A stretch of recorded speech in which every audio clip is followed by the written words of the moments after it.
Hello, my name is Anya, and today we are going to view the profile of the person whose name we click. But this same concept can be applied to a lot of different things. So I have a profile, and that profile has a bio, a name, and a picture. I also went ahead and added some data directly into the database, so we have 3 fictional people here to test with. Here I created a repeating group of type profile whose data source is just a search for profiles, and this repeating group will display the names of all of the profiles that we currently have. If we preview this, we can see that it's coming up just as we wanted. But now we want to make it so that when we click this text, we are navigated to another page where we can learn more about the user and see their bio and profile picture. So let's do that. With the text, we want to add a workflow, and we want to navigate to a page. We haven't created this page yet, so we are going to create a new page. It can be page profile. We want to go to that page,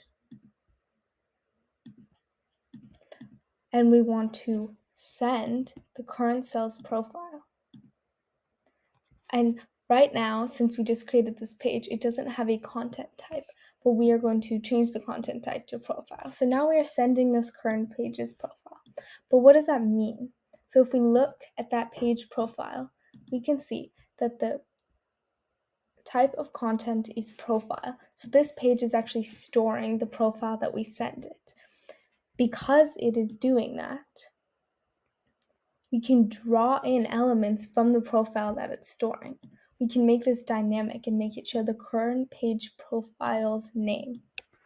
And we could do the same for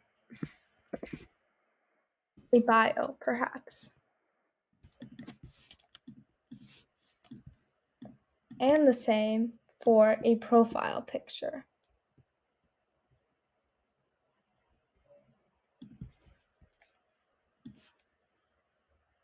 Because we are just getting the current page's profile, which we sent, and then extracting a field from that and displaying that.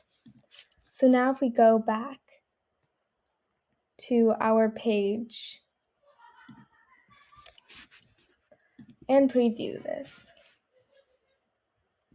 see that when we click on George Sampson, for example, we are navigating to page profile, but we're also sending the current sales profile, which is all of this.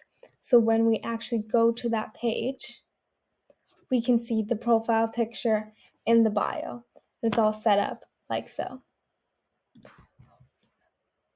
One additional point that I would like to make is if you don't want the clicking the text to directly send you to the page, but you want it to kind of store that value, and then when you navigate to the page, what is shown to be dynamic.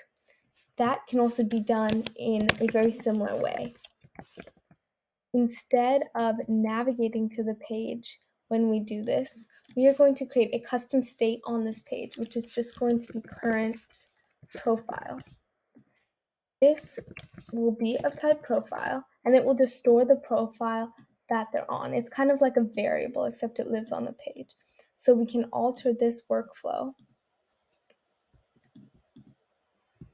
to, instead of going to the page profile, to set the state of the current page and send it the current sales profile. So that way, whenever this is clicked, it just stores that. So then when we actually do go to the page, we can add the workflow there where we go to the page profile and we send the current page's profile.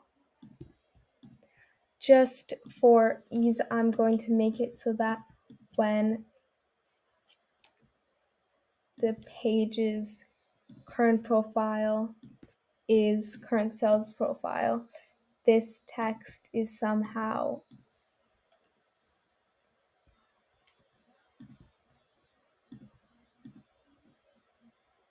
highlighted. Now if we preview this, when we click on George Sampson, we can see that it becomes bold, and that's kind of the value that's stored. And then we can change that to Anita Shah. And now when we click go to page, Anita Shah's information comes up, and we've just kind of delayed that process. This could be used for multiple things, but I just wanted to show you that. Good job, guys.